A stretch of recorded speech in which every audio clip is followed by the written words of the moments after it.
the title, Modeling the Impact of Climate Change on Northwest England, was assigned to me, and I thought, okay, I can do this. And then I started thinking about it. And of course, this title really has two separate parts in it. The first part is modeling climate change, specifically for Northwest England, and that I can do, that's my background. But then I realized that there's actually something else in there, and that's the impacts of climate change on Northwest England. And I don't know Northwest England very well. It's my first time here, so I Googled Northwest England. And this is what Google gave me. So Manchester, jackpot, that's where I'm staying. Liverpool, the Peak District, Blackpool. But of course, one very important thing is missing here. Google's not always, right? Mellor. But then I started to think, okay, but these things are very, very different because we have cities here, we have nature, but then we also have hills and we have the coastline, and then we have cultural heritage.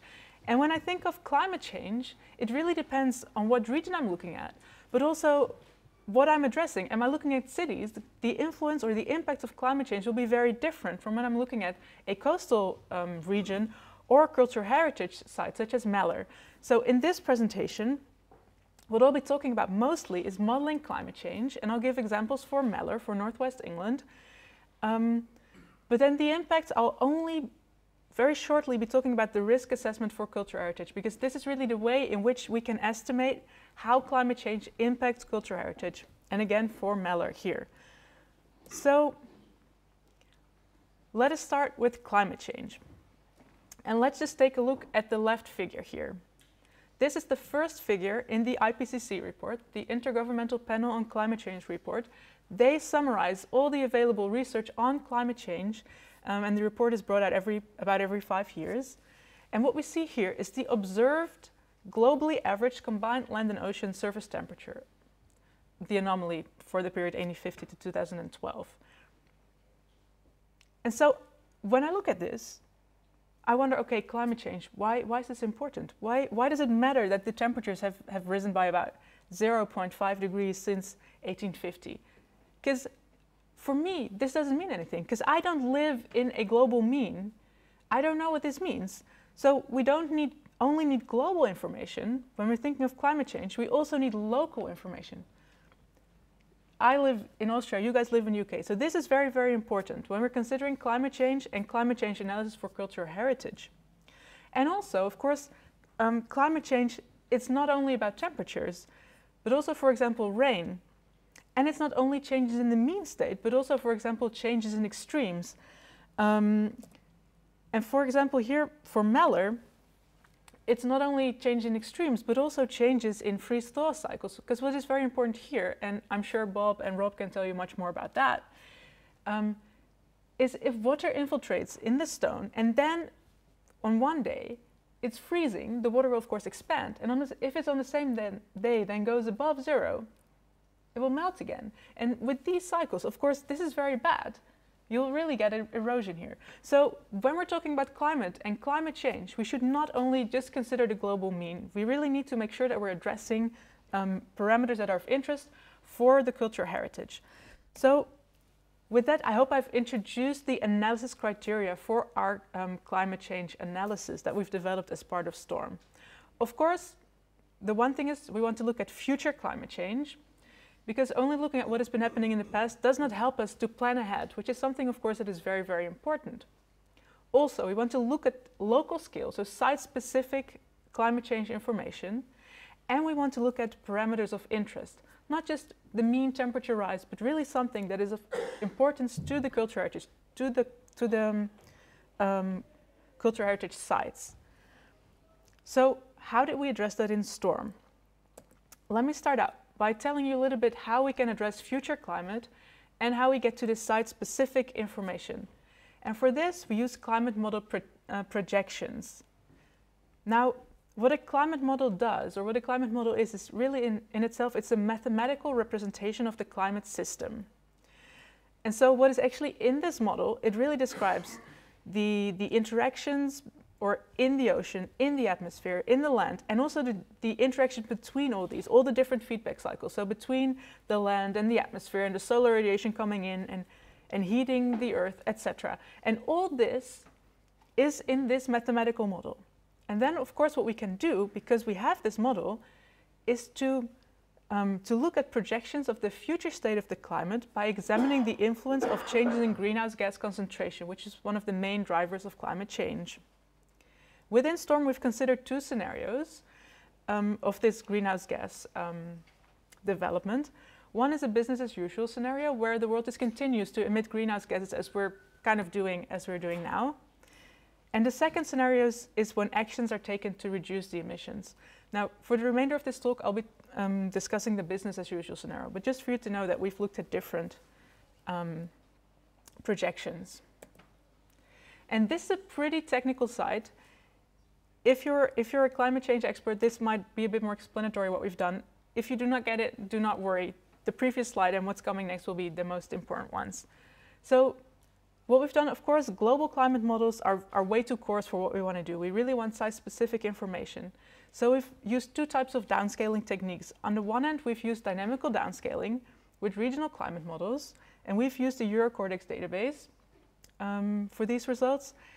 And on the other hand, we've done a statistical downscaling to get even more site-specific information, where we've taken CMIP5 results, global model results, and we've downscaled this for Meller, for temperature and precipitation. We've used three different scenarios: the historical scenario to see kind of the baseline, RCP 4.5, this climate change reduction scenario, and RCP 8.5, the business as usual scenario. So this is our future climate and our site-specific scale. But of course, we also need to look at parameters of interest. So what we've done in STORM was the cultural heritage experts defined several hazards, or actually it's a very long list, this is only the top part of it, that are of importance to cultural heritage. So for example, extreme temperatures were identified, heat waves, frost and cold waves, intense rainfall.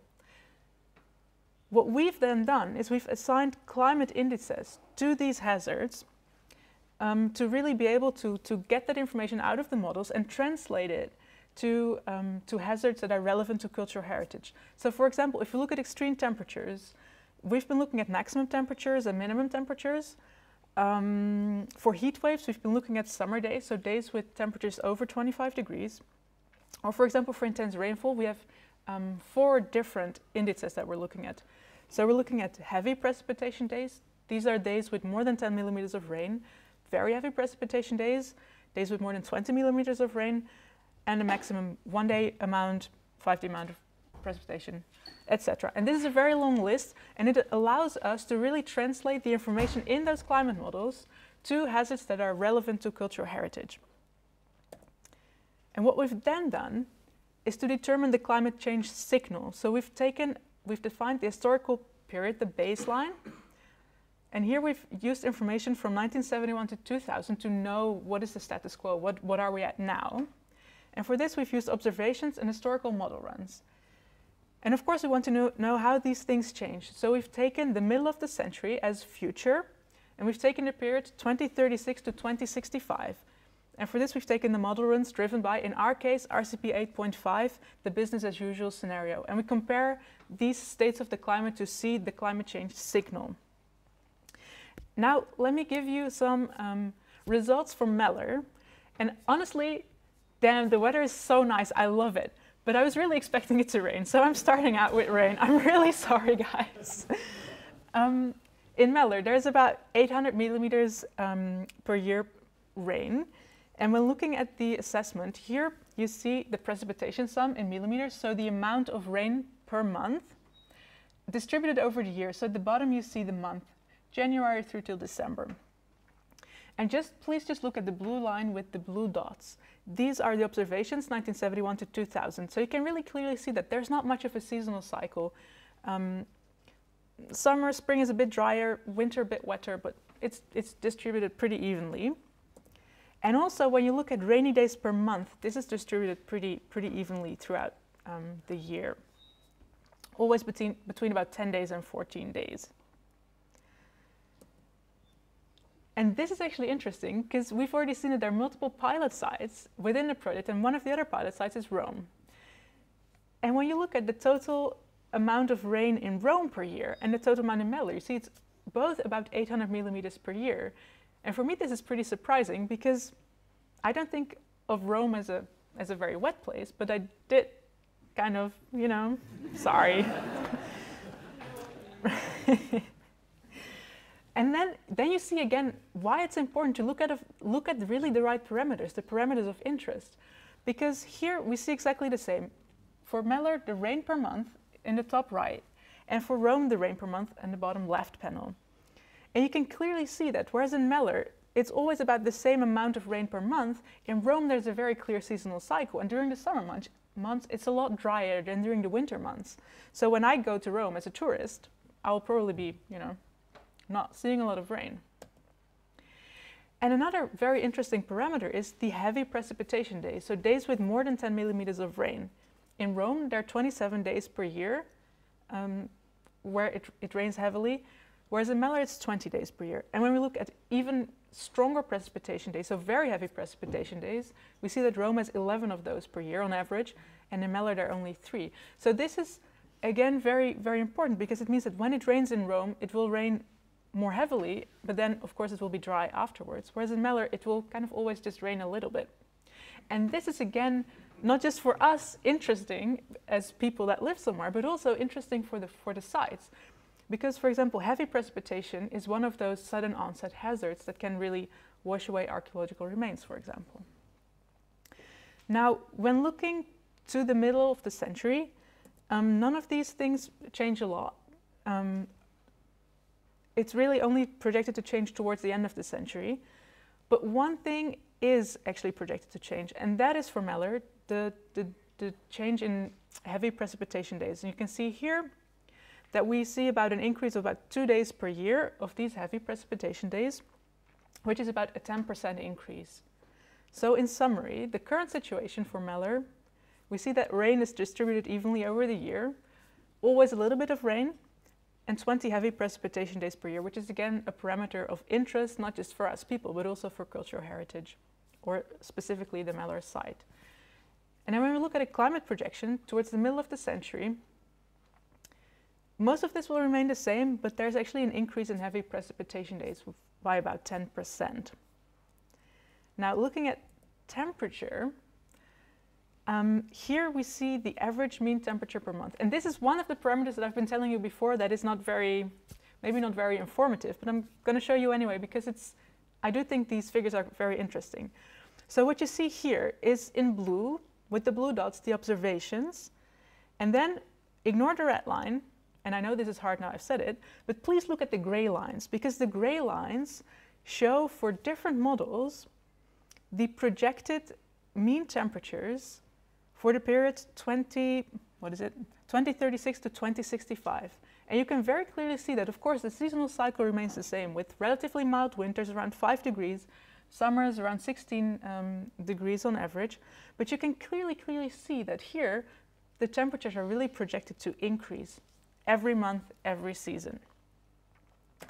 And a different way to look at that is by looking at this time series. Now we're not looking at months at the bottom anymore, but we're really looking at years. So from 1950 to 2065 is shown in here. And now we're looking at the temperature change relative to the 1971 to 2000 baseline, so the current conditions. And the baseline temperature is 10 degrees per year. And we can really clearly see that all models are projecting an increase in mean temperature. And the projected increase relative to this baseline is 1.5 degrees for Meller. So that's actually quite a lot in, about half a century. But what does this mean in terms of parameters of interest? Does anyone remember what kind of process is important for this erosion?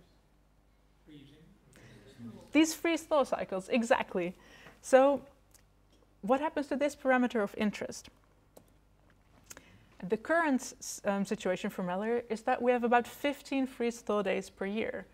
Now you might think, okay, temperatures are increasing, so this will decrease, but that doesn't have to be the case. It can also be the case that now we're actually below that level. It's always pretty cold, and we don't go above this the 0 degrees, and we don't get this thawing. And that now, because of climate change, we're actually shifting towards it. So it might actually be getting worse. It's not a given that it's getting less. Let's see what the climate projections has shown us. Luckily for Meller, we've seen that the change in freeze-thaw days, it's projected to decrease. As the baseline here, we have 15 days per year, and we can see that towards the middle of the century, it's projected to decrease by 50%. So, in summary, we see that the current situation for Mallory, as you will all know, mild winters with average mean temperatures around 5 degrees and relatively cool summers, mean temperatures around 16 degrees, and 15 freeze-thaw events per year. Now, when looking at climate predictions, the middle of the century, we see the temperatures increase of around 1.5 degrees and a 50% reduction of freeze-thaw days. What I'm not showing you now, but you can see it in the flyer, we're also seeing a big increase in heat waves, actually, or in summer days. So that was a little bit an overview, but now I want to just really quickly address the climate change and climate impacts.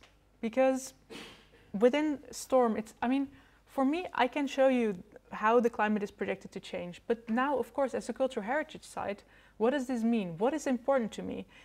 And to do that, I think the best thing to do is really to incorporate the climate and climate change information in a risk assessment.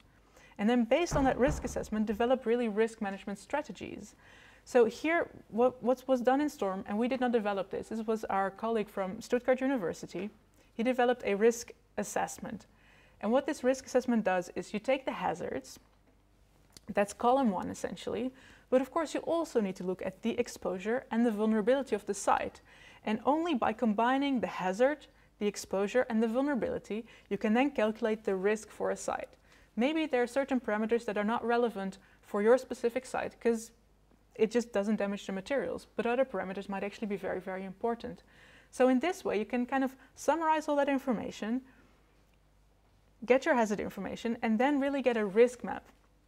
And then based on this risk map, it's then of course possible to think of risk management strategies and really address those hazards that are giving you the highest risk. So in this way, you can really use your resources efficiently.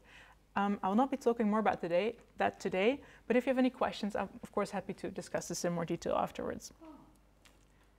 So, to summarize, modeling the impact of climate change on Northwest England, we have seen that the climate change, we see an increase in heavy precipitation days towards the middle of the century, temperatures increase, and freeze-thaw days decrease. And now, if you really want to be looking at impact, it's important to not only consider just this climate change analysis, but you should really do a risk assessment, also consider what your site is sensitive to, and then based on those risk maps, study the impacts. So that's it from my side. Thank you very much. You talked earlier about the increased amount of, say, heavy rainfall days, and I think you mentioned about 10%. What sort of errors are associated with those predictions? The models are much more fluctuating when it comes to precipitation, so here the errors are definitely bigger. When we're talking about temperatures, the models agree very, very well. So yeah, you're right. It's much harder to do the precipitation than it is to do temperatures. Yeah. Has it caused you problems because of the jet stream influence in Britain? The jet stream, it can really cause, depending on the location of the jet stream, you can get colder or warmer winters. And with the changing climate, the jet stream might change, and this is all taken into account in these models. It's not just the jet stream, it's also, with the global temperatures being greater, the chances are there'll be more, say, hurricanes that come this way. And already last year, this year and last year, there was 2 that almost touched Portugal.